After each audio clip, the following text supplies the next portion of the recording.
He once created a detailed, laminated survival manual for his coworkers, covering everything from bear attacks to nuclear fallout, and genuinely expected them to study it.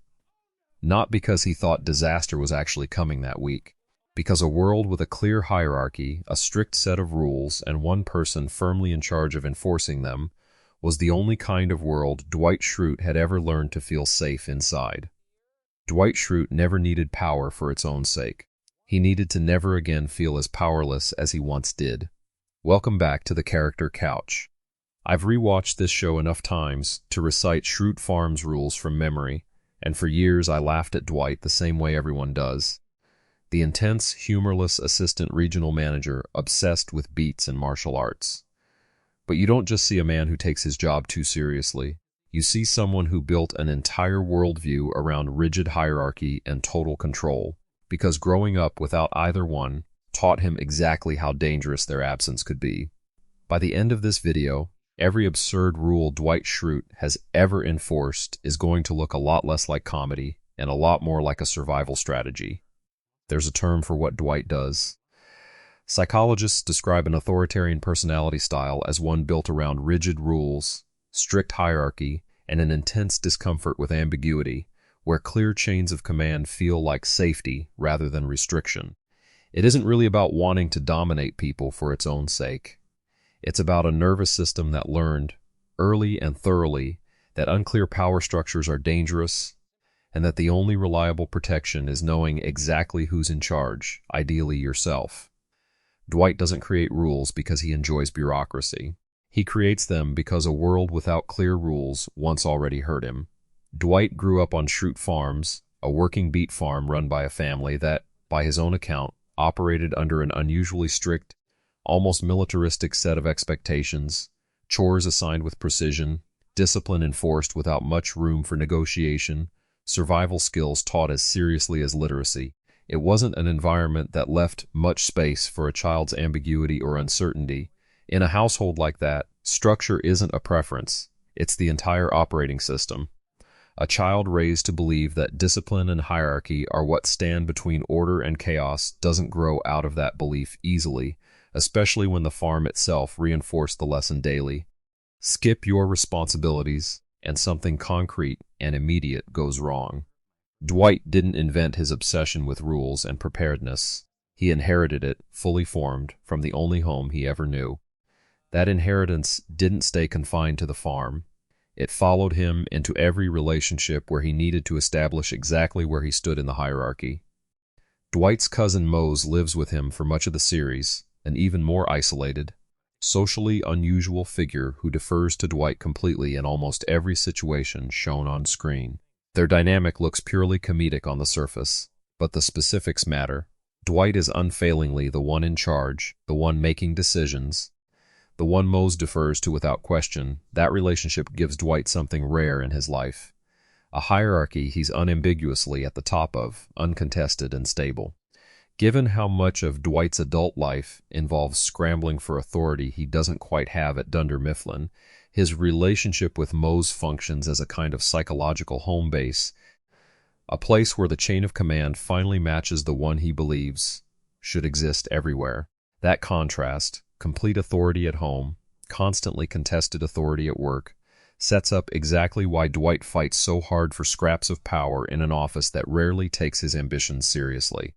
Dwight's relationship with Michael Scott is defined by near-total loyalty, an almost desperate eagerness to be recognized as Michael's second-in-command, regardless of how inconsistently that recognition is actually granted. Michael toys with Dwight's ambitions constantly, promising authority he rarely fully delivers, and Dwight keeps coming back for more anyway. That pattern makes more sense once you see it through Dwight's need for clear hierarchy. Michael represents legitimate authority, however chaotic, and Dwight's devotion isn't really about personal affection. It's about proximity to power, and the promise, however unreliable, of eventually inheriting a piece of it himself. Every title Michael dangles in front of him, assistant regional manager, unofficial second-in-command, functions like oxygen for a man who needs the org chart to make sense.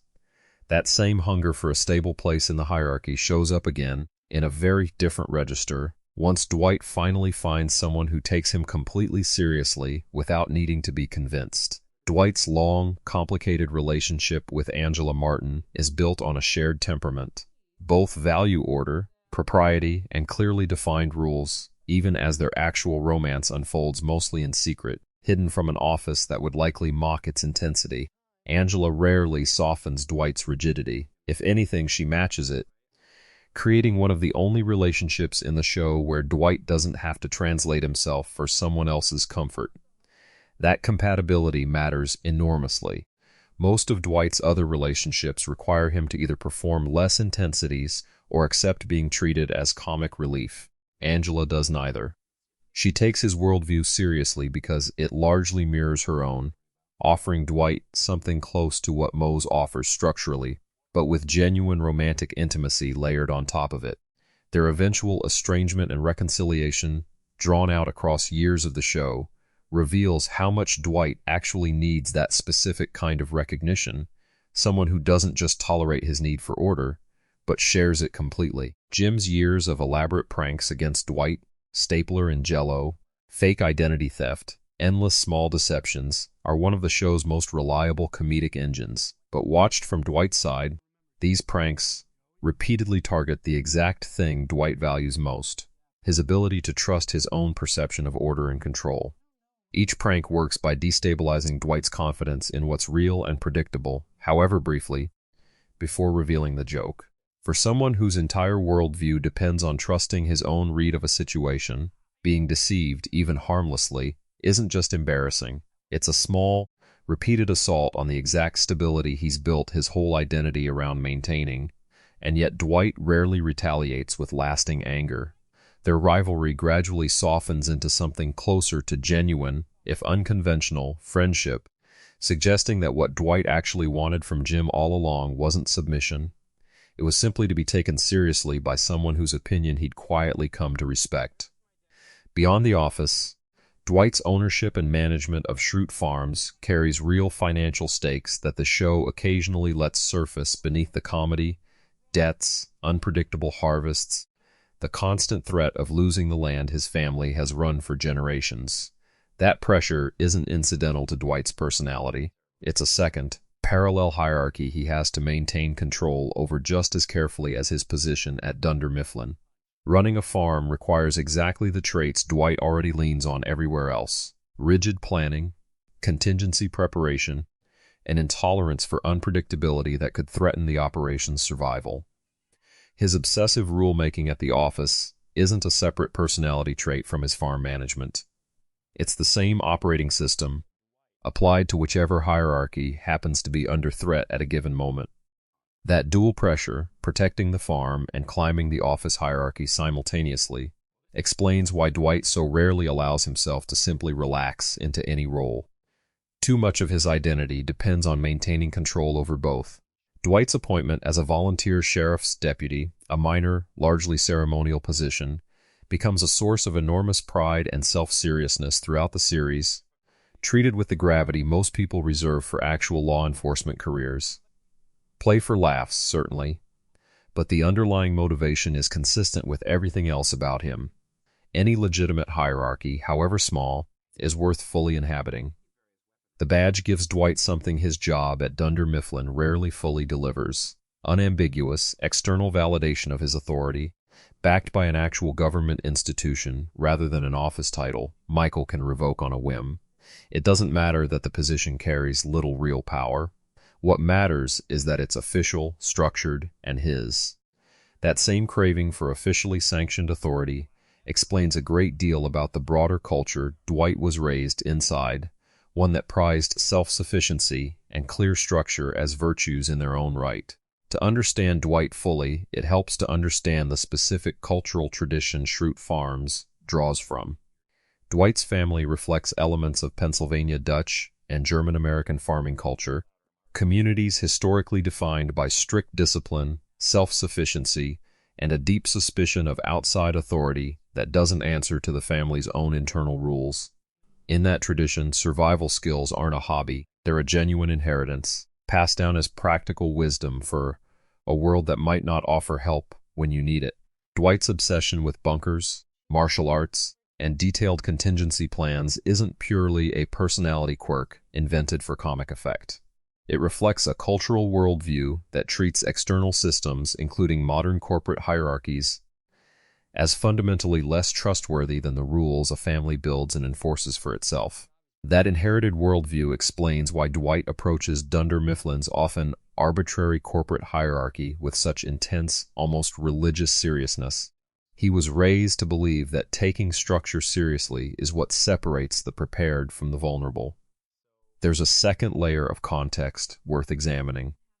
The early 2000s American corporate landscape, particularly in mid-sized regional offices like the one depicted at Dunder Mifflin, often ran on ambiguous, informally enforced hierarchies, where titles like assistant regional manager carried little actual authority despite sounding significant. That ambiguity is uniquely uncomfortable for someone like Dwight. A clearly corrupt or clearly fair hierarchy would both be easier for him to navigate than one that constantly promises status it rarely delivers. Dunder Mifflin's loose, inconsistent management culture forces Dwight into a permanent state of uncertainty about his actual rank, which explains why he fights so hard, and so visibly, over titles that most of his coworkers find almost meaningless. That mismatch between Dwight's deep need for clear hierarchy and an office culture that rarely provides one is part of what makes his ambition read as excessive to everyone around him, even though the underlying need driving it is entirely genuine.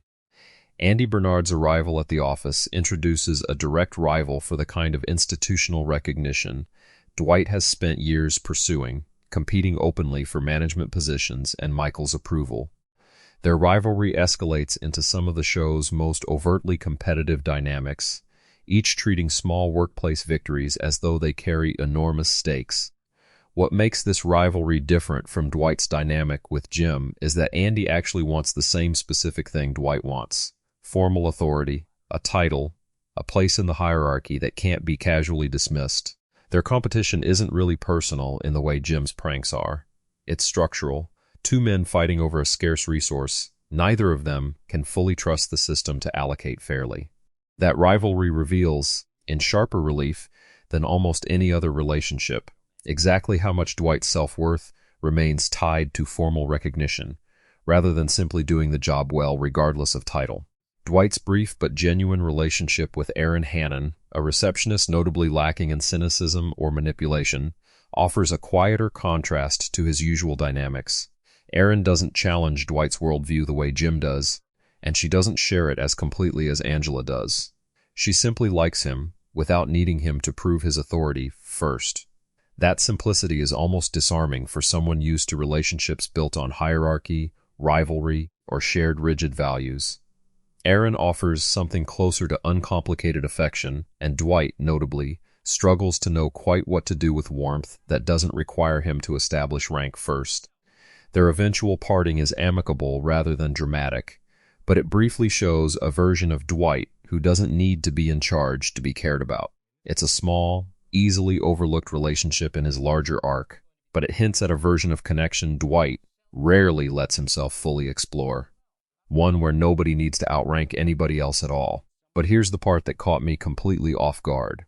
Jim Halpert, the one everyone frames as the good-natured prankster, simply having harmless fun at Dwight's expense.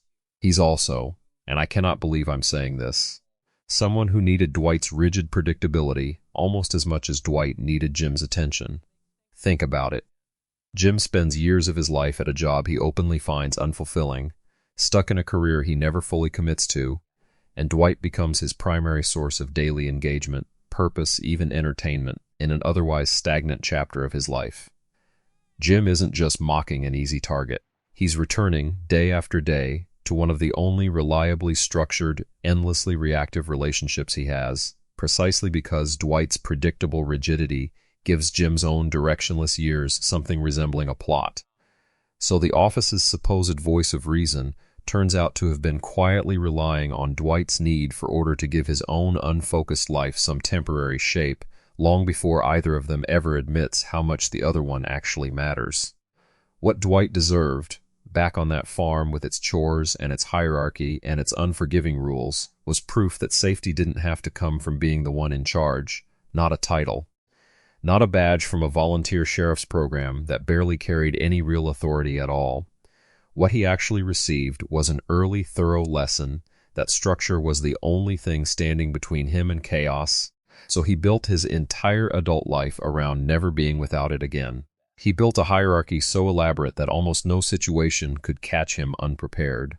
He built it so well, he rarely let himself notice how exhausting it was to maintain. And in Aaron's simple, unranked affection, in Angela's genuine partnership, in Jim's reluctant, hard-won respect, that was the boy from Schrute Farms finally, quietly, discovering that being cared for didn't require outranking anyone at all. The rules were never about the rules. They never were. So was Dwight Schrute a power-hungry zealot or simply misunderstood? Neither, honestly. Dwight wasn't a naturally domineering man who happened to end up in an office job, and he wasn't a gentle soul merely performing rigidity for effect. He was someone who turned an entire childhood of discipline and hierarchy into the only architecture he trusted, because a world with clear rules always felt safer than one where anything could happen without warning. Maybe that's truer of more people we know than we'd like to admit. Sometimes the person enforcing the most rules isn't trying to control everyone else. He's just trying to control the one thing that once felt entirely out of his hands. So here's what I want to know. If Dwight had grown up in a world with a little more room for uncertainty, do you think he still becomes a man who needs a rule book for everything? Or was that need always going to find him somewhere, given the farm that raised him? Let me know in the comments. And if you want more of these deep dives into the characters you thought you already understood, hit subscribe. The couch is always open.